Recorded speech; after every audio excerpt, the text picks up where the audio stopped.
Welcome to the Wealth and Wellness All Women Rock podcast, hosted by me, Tamara, the CEO and founder of All Women Rock Global. Join me on this journey as we explore topics, conversations, and interviews related to wealth and wellness. Let's get started.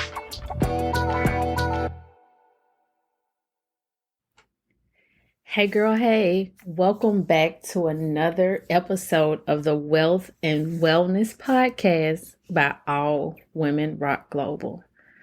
I'm so excited to have you here listening with me on today.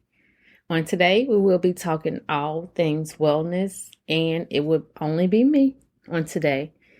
I wanted to share, I felt like it was time to share an experience that I had many years ago. I believe it was 2015. So I don't even know actually to where to start. I didn't write a script for this. I did not want to write a script. I just wanted to basically go off of my memory. This is something that I should have been sharing with people many years ago. But I feel like now the time is right to share this with everyone. To be honest, I don't think when this happened, a year after it happened, 2 years after it happened, was the right time to share it. I feel like I had to heal. I feel like I had to experience life more. I had to just endure different experiences within my life to be able to share this with you. Because, sometimes we can't share certain experiences with people until we've healed from them and we feel comfortable sharing them with people. So I feel like the time now is right to share this with you. So I won't keep you for long, but back in, I would possibly even say 2014, I just kept saying this word, resilience. I could not get out. Why do I keep saying this word? So one day I just was like, why not just write a book about this? If you know me, you know that I absolutely love writing. I love writing. And I actually wrote a book, I think when I was like in high school, but I did absolutely nothing with it. But writing has always been a passion of mine. It's always been something that I have been very great at. So I was like, I just keep saying this where I just feel like I need to write something dealing with resilience. So one day, my husband and I were in the car going somewhere. And at the time we were going through a lot of different things, health-wise, financial-wise. And I was like, you know what?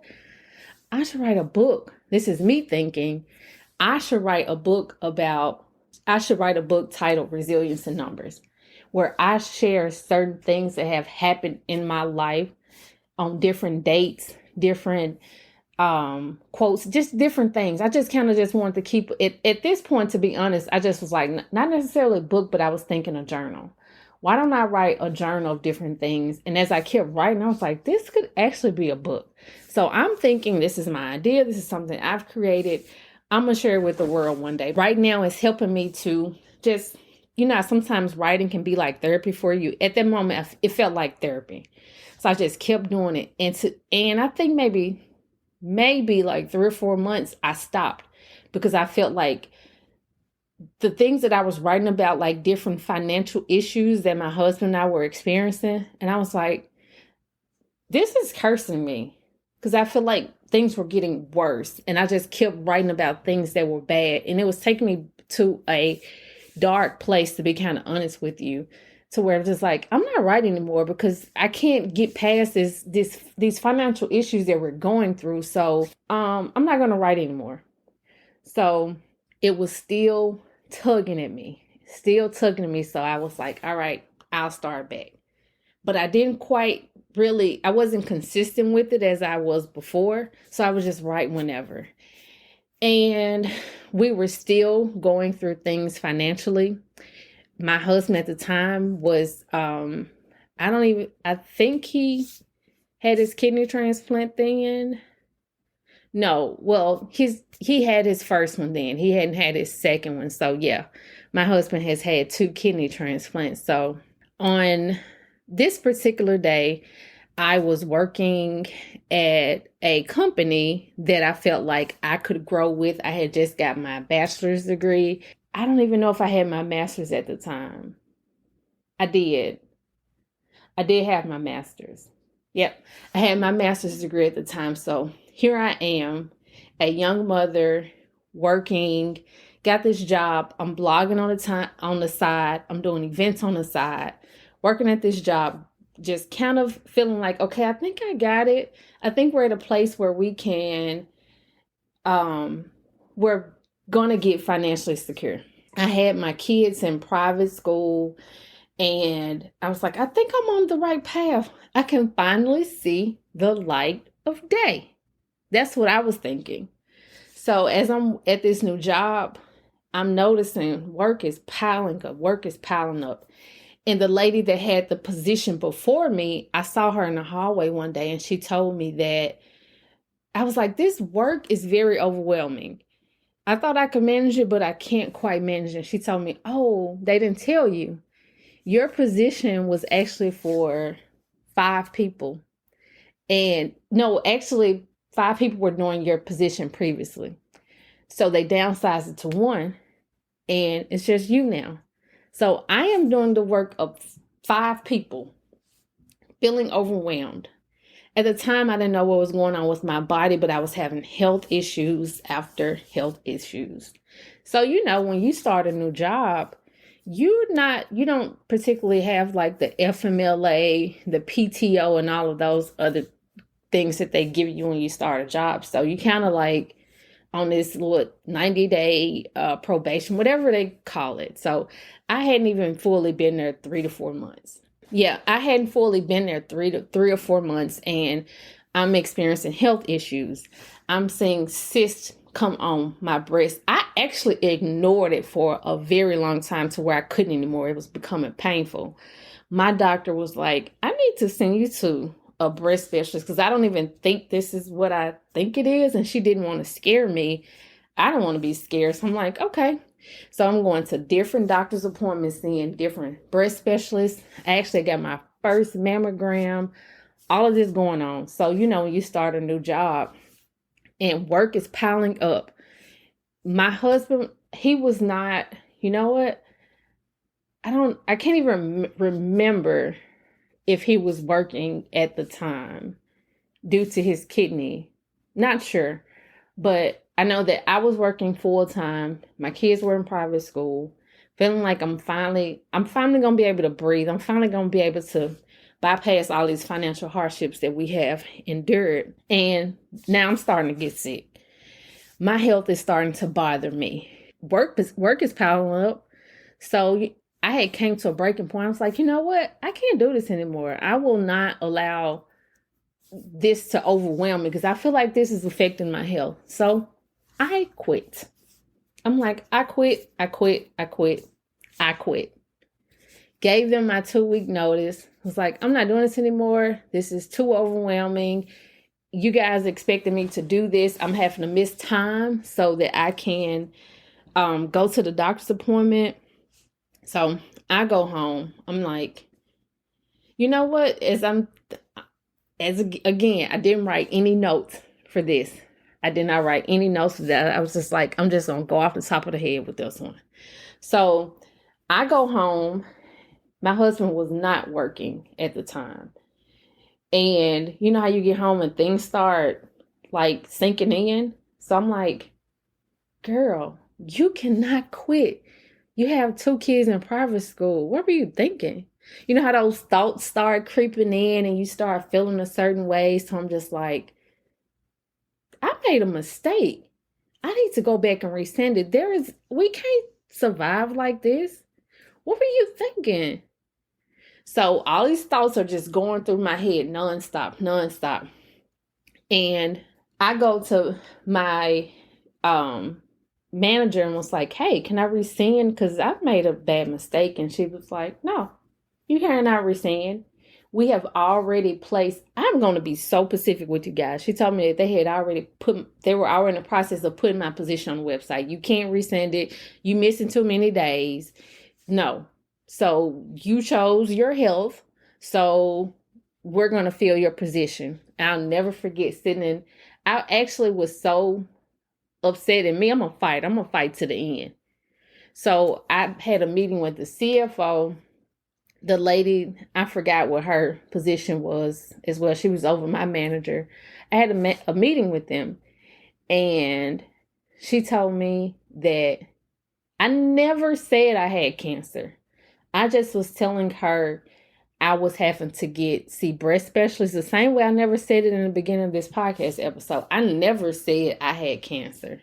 Never, not once said it. I said I'm seeing a breast specialist. She automatically assumed it was cancer. So the words that came out of her mouth was, we've had a lot of people here that have had cancer and have died from it. But unfortunately, Tamara, we can't rescind your resignation. I was done. The Tamara now would have been like, you know what? Screw you. Screw you, this job. I can't believe you will allow something like that to come out of your mouth. I never said I had cancer. But the Tamara back then felt horrible. I felt belittled. I just was like, how could you do something like this? All these thoughts just creeping in. Why would you do this? Look, you have messed up. You guys can't survive. How you gonna survive? You can't even get unemployment. You didn't get fired. You quit. What are you going to do? How dumb of you. I just was beating myself up repeatedly for this decision of choosing my health over a job. I felt like your kid's going to get put out of private school. You finally were on the right track, Tamara. How dare you mess this up? That's all the thoughts that kept going through my head. I think it was like leading up to my last day and me trying to figure out, what am I going to do? What am I going to do? Constantly applying to jobs, like, what am I going to do? How am I going to survive? I couldn't take it anymore. I felt like I could not take it anymore. I was like, you know what? It just kept hitting me. You're a failure. Won't you just give up? Won't you just take your life? Your kids do not deserve a mother like you that will give up a job when she was on the way to being able to finally breathe financially. How dare you give up your life? So that's the only thing I thought about. I remember driving home, just like, you know what? I'm tired. I am done. I cannot survive like this anymore. They don't deserve me. They deserve a mother that can provide for them, that can keep them in private school. Maybe they'll be better off with just their dad. So I go home, stop by Kroger, get them food. I cook them some. I had some wine. At the time, I was on some very high pain medications to help me manage the pain that I was going through. So I cooked them dinner.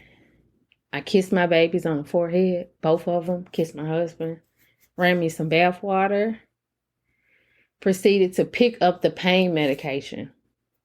I think I took maybe 7 or 10 of them, poured me a full glass of wine, sat in the tub. I didn't write no note. I'm sorry, you guys, nothing. Just gave them a kiss, got in the tub, and just laid there, just thinking, this is it. This is it. I just wanted to give up. So I'm laying there and I could feel, I'm just recalling all the events. That's why I didn't want to write any notes, because I just wanted to kind of recall all of the events with you guys. So I'm laying in the tub. My heart was beating so fast. And I'm like, it's finna work. I felt like I could take that deep breath, like, this is finally finna be over. Finally finna be over. Heart beating faster, faster, faster. I'm like, yes, finally finna be over. I'm probably finna say, take my last breath of life. That's what I'm thinking. And as I am laying back in the tub thinking this is going to work, I hear a voice I have never, ever felt like I've heard anyone talking to me, felt like I've heard the voice of God. Never.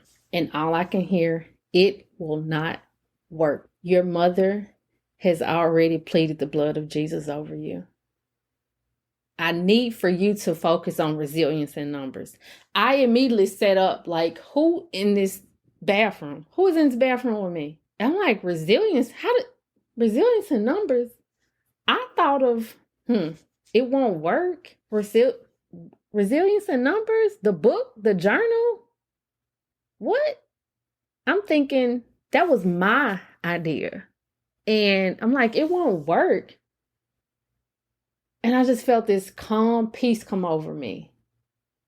I was in shock because I've never felt like anybody was talking to me, or felt like I just heard a little voice, a little whisper. I never experienced any of that.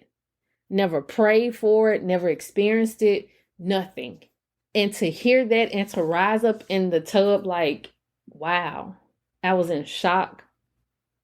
I felt a sense of peace come over me. I got up, put my clothes on, and went to bed. Nothing happened to me. I often, when I share this story with people, they're like, were you sick? Were you throwing up? I don't remember any of that. Were you tired the next day? Did you feel nauseated? I don't remember experiencing any of that. To take all those pills, to drink all that wine, to feel like this is it. And then to hear that voice like, no, this isn't it. I need you to focus on resilience in numbers. Me being me, sometimes we can be hard-headed. I'm like, resilience in numbers. I don't have a job. Why am I focusing on a book? I can't even afford to publish a book. So it still was in the back of my head, but I'm like, I'm not finna really do much with that. So time passes, I'm working different jobs, and I'll just be honest with you. I would write a little bit. I think maybe 2018. Remind you, this all happened in 2015. All of this happened in 2015. So 2018, I think I finally finished the book. Still didn't do anything with it. Because I didn't have faith. I didn't trust him. I didn't feel like that nothing would come of it. I didn't trust it. And then when you have life going on, you have a business, and it's like, I don't see what is that going to produce? Like, for me, I couldn't see it. And I'm like, I'm just telling people about different things I went through. That ain't gonna make me no money. So I put that on a back burner, allow everything else to come to the forefront. I was doing social media, doing events, all in Rock Global, all of that. Like that, no, that's not going to get me anywhere. I'll do that later. That will be an addition too. So I wanted to share that story, that experience with you, because now I am ready to share All Women Rock. I'm ready to share with resilience in numbers with my All Women Rock family. The time is now. I remember there was a time I wouldn't even feel comfortable sharing this experience with anyone. It took me a long time to finally tell someone without feeling like I had to cry. If I felt like emotions were going to come, I would not tell you about that experience at all. It took me years. That's why I said I feel like the time is now, because it took me years to be able to admit that. Like, that's not something you share with anyone. I felt like I'm strong. I'm an independent woman. I'm a go-getter. I will never tell anybody about a weak moment like that. That's what I'm thinking. Like, I'm not finishing no book. I'm not sharing it with anyone. I was weak in that moment. Tamara's not weak anymore. And I remember one day I went out to lunch with evangelist Latrice Ryan. The words that she said to me will always stick with me, and I will forever share this with anyone. I wanted to know, how do you share your story? How do you share experiences you've endured with your daughter? How do you share like things that you've gone through just so easily? How do you just get up and say stuff like that without feeling some type of way? And she said, Tamara, there is somebody right now in the tub feeling the same way you felt when you felt like giving up. How dare you keep that to yourself? And I was like, that moment really hit me. Like, it hit me. She was absolutely right. She said, so for me to keep what I'm going through to myself or things that I've overcame, I have to share it. And that's when I'm like, okay, it's still, the timing still was not right, but I knew then I had to share it, but I could not share it without crying. I could not share it without being vulnerable. And that was a place I never wanted to be in. I'm the type of person just like cry. Nope, not weak. Nope, not crying. Nope, you're not getting that part of me. So I'm finally at a place where I feel like I can share it without feeling like I'm being judged. I don't care. I don't care about any of that. And I actually did not plan it this way, but I noticed this month is Suicide Prevention Month. I think it was Suicide Prevention Day. National Suicide Prevention Month and Suicide Prevention Day started on September 4th and ended on September 10th. And I was like, wow, I didn't even think about it at all. Didn't plan it like this at all. But the timing is right to share my story with you. I can share this with you. Resilience in Numbers is being birthed. It's coming out, you guys. My book will be released soon. I already have the cover for it. And I didn't share this with you trying to promote anything. I just wanted to share this experience with you guys. I want to share what I've gone through, especially if there's somebody right now in a tub thinking that I can't do this. I'm tired. I'm ready to throw in the towel. There are 3 things that I want to share with you. If you're in that place where you're feeling like I cannot do this, I want to encourage you, do not give up. Do not give up. You have survived your worst days. You still have purpose to fulfill. There are people that need the gift that only you can bring. Do not give up. Next, I want you to do not allow anyone or their voice in your head to make you feel bad about wanting to give up. Do not allow anyone or their voice in your head. Nope. No, we're not giving up, sis. And when I say not make you not feel bad about wanting to give up, because sometimes people make you feel like, I even had someone say that to me, like, I think that's where the weak part came from, because someone was like, that was kind of weak of you. And I accepted that, like, oh yeah, that's not me.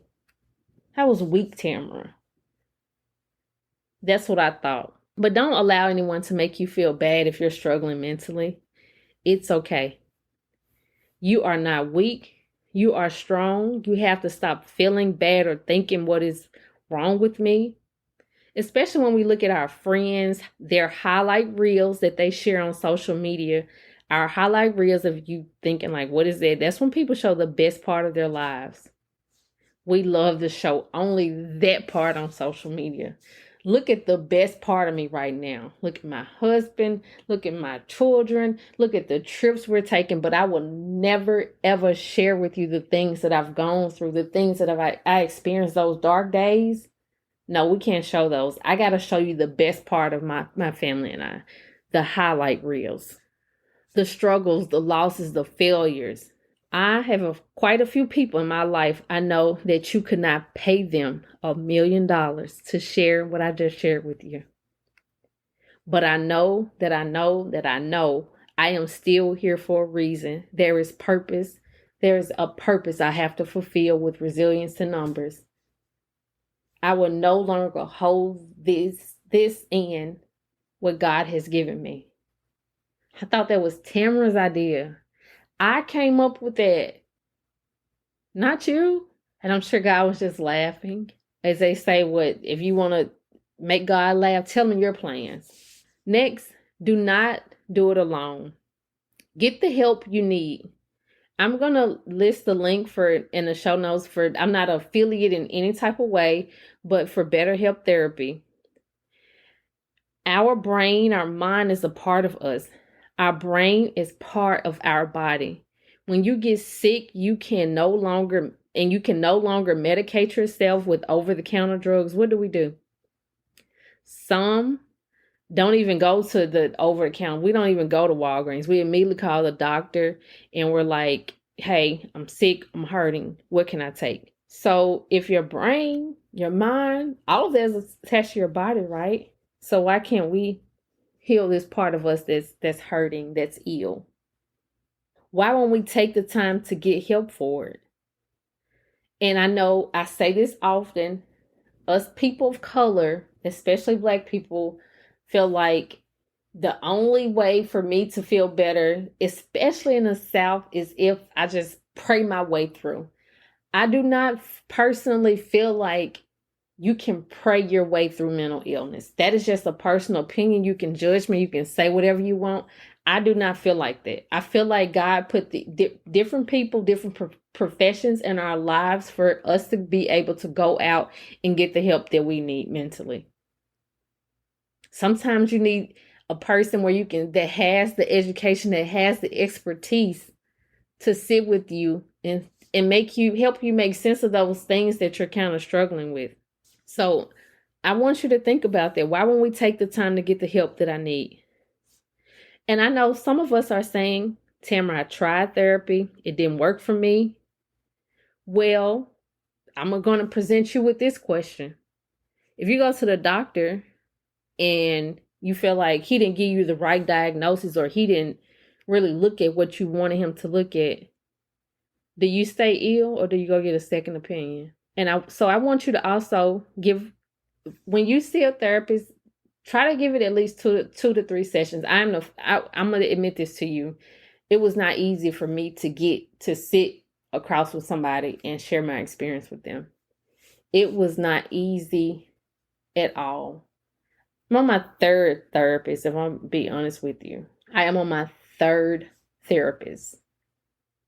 The first one, I didn't feel right.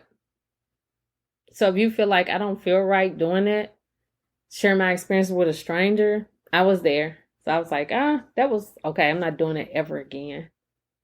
Then for me too, I don't like to be put in vulnerable situations where I have to feel, oh God, I feel like I'm about to cry. Oh God, I got to relive this again. I'm getting there. I'm a work in progress. But for me, I don't want to, instead of me being aware of certain things, I'll push it away. I reject it. Nope. I don't want to experience that right now. No. So that was another reason why I felt like therapy was not for me.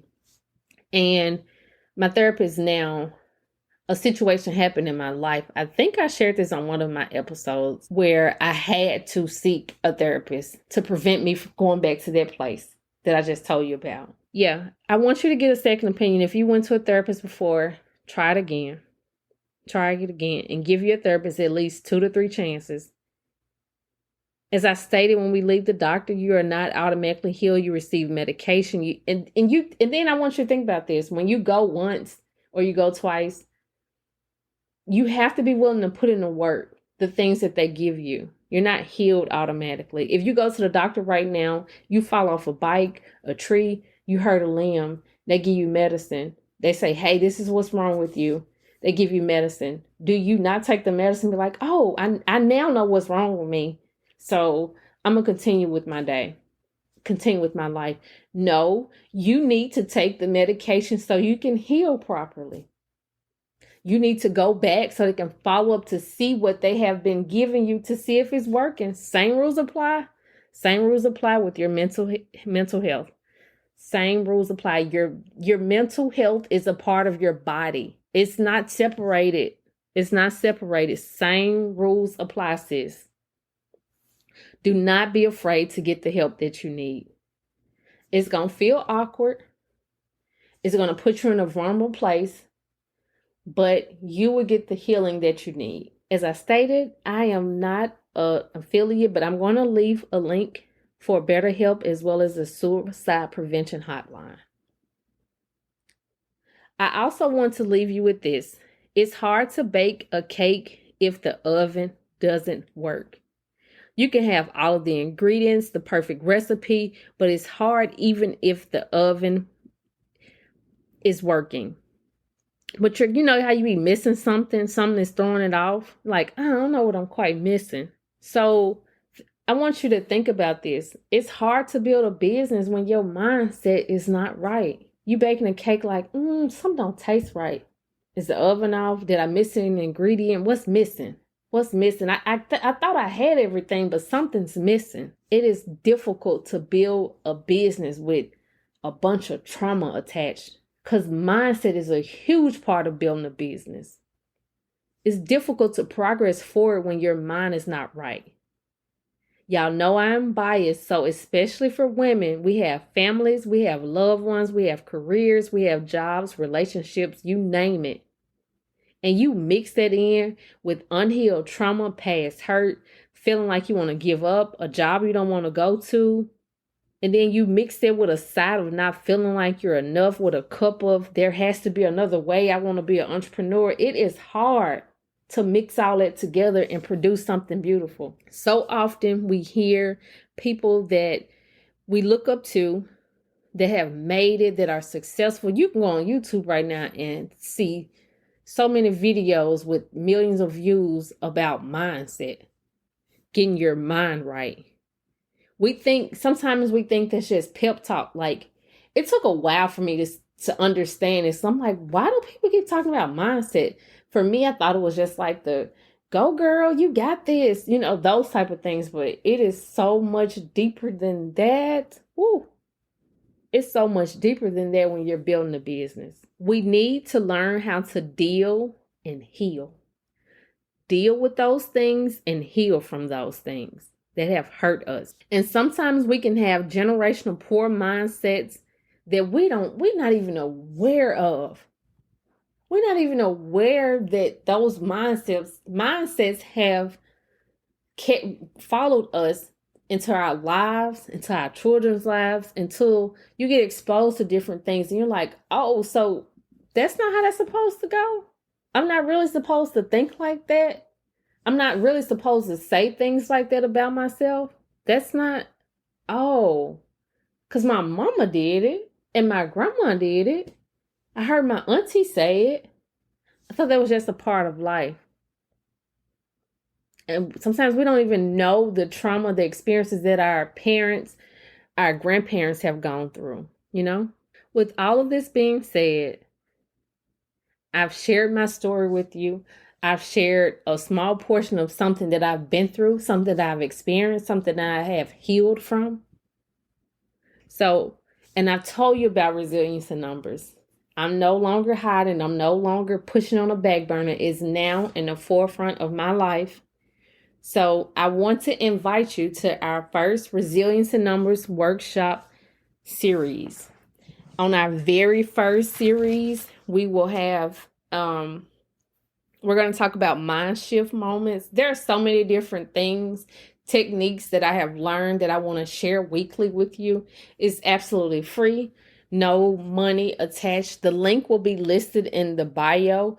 Each week, we're going to be dealing with different things of our minds and just healing and just being able to deal with those things so we can progress forward as entrepreneurs. As I stated, it is so hard to be able to have a business and you haven't quite deal with certain things and you do not understand mindsets. You don't understand being able how to heal from certain things. So this is what will be a workshop series. It will not be this is a judgment-free zone. I want to invite you to be a part of this. We're going to talk about goal execution strategies, accountability, community, all of this. Resilience in Numbers workshop series weekly. If you are listening to this a year from now, I am not getting rid of it. It will still be available for you. Still available for you. Weekly, we're going in. We're going in. And each week, I'm not just going to leave you empty-handed with just some things just to think about. I'm going to give you a worksheet. There will be a worksheet that goes with it to help you. So once this workshop is over, you'll have some homework to do. And I want you to remember when you push it to the side and be like, oh, I heard that was great. That's not it, sis. When you leave the doctor, they give you those antibiotics, those steroids, whatever it may be. You take them so you can feel better. We're going to do the work. We're going to implement it, and we're going to progress forward. We're going to heal. We're going to change our mindsets. There is so much I have in store that I want to share with you guys. I'm so excited to share this with you. The book will be released soon, and it will not even stop there.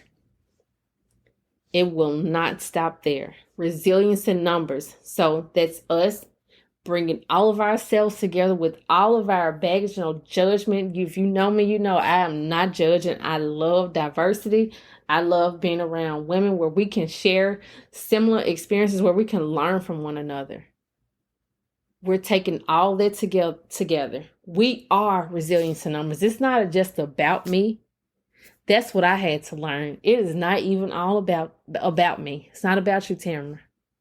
It's about all of us taking this journey together so that we can be able to take our businesses and flourish with them, so we can finally see things, be like, oh, I didn't even realize that. And we're going to check some thoughts. We're checking some thoughts at the door. The same way when somebody comes in our homes or come in our lives, in our homes, wherever it may be, and we check them, we put them in check. Like, you can't just say that. You can't just say stuff like that to me and get away with it. We're checking them. It's so much that I want to share with you guys. We have a lot of work to do. We have a lot of healing to do. I'm excited. I can go on and on. But thank you so much for listening to this episode. It took me a while to get here, but I'm here, sis. I'm here. Resilience in numbers. Resilience in numbers. Be sure to click the link. If it's someone that you know that might be struggling, share the link with them. Share the episode with them. If it's somebody that you know that has, healed from those suicidal thoughts, that are struggling mentally, just can't juggle it, just share the episode with them. Share the episode with them. Sometimes it helps us to be able to hear somebody else's story. I'm not an expert with any of that. I want you guys to be able to still get healing. If you're struggling with those suicidal thoughts, please get the help that you need. Please see a therapist. Talk to someone. And I love you guys. Until next week, thank you so much for listening to the Wealth and Wellness podcast by All Women Rock. Resilience in numbers. Let's go. Thank you so much for listening to another episode of the Wealth and Wellness podcast by All Women Rock. If you or someone you know might be struggling mentally and thinking about suicide, the suicide prevention number is 1-800-273-TALK. Again, thank you so much for allowing me to share my story with you, my journey, things that I've been through, things that I have overcame. Until next time.